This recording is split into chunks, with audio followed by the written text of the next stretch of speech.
السلام عليكم ورحمة الله تعالى وبركاته.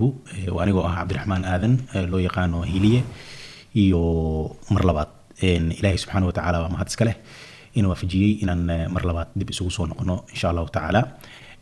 maanta waxaan dul istaagi doonaa laba wax oo keliya insha allahu tacaala inaan sharaxno aragtideenna visionka aan ka leenahay kursooyinkan aan dib idinkaga soo gudbin doono waxa uu yahay.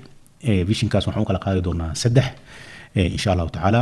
midda koowaad waxa weeyaan in aan dadka Soomaaliyeed ee ku nool wadankan Norway aan caawino oo aan u fududeyno in ay faham guud oo ballaaran oo aad u fudud ay ka qaataan theory prova.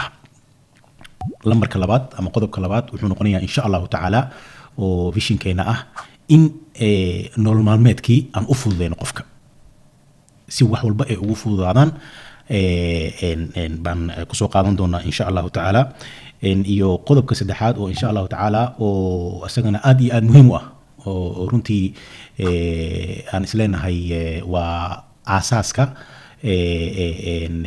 dhibaatada hortaagan Soomaalida oo ah inaan jabino derbiga ama xeyndaabka ka hortaagan mujtamaca Soomaaliyeed ee ku nool wadanka Norway inay qaataan laysinka oo ah luqadda, maadaama luqadii Norwejiga ah marka meelo badan laga eegay ay u muuqatay caqabada ugu horeyso in aan luqadii Norwejiga ahayd aan u bedelno luqadda Soomaaliga ah si qof walba uu u fahmo waxyaabihii mugdiga kaga jirayna ay ugu iftiimaan insha allahu tacaala.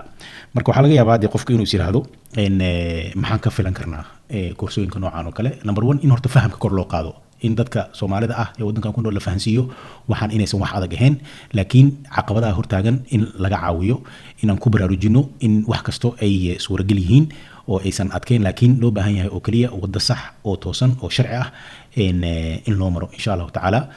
intaas aan maanta kusoo qaadanaynaa visionkeena iyo waxyaabaha aad naga filan kartaan haddii ilaahay idmo.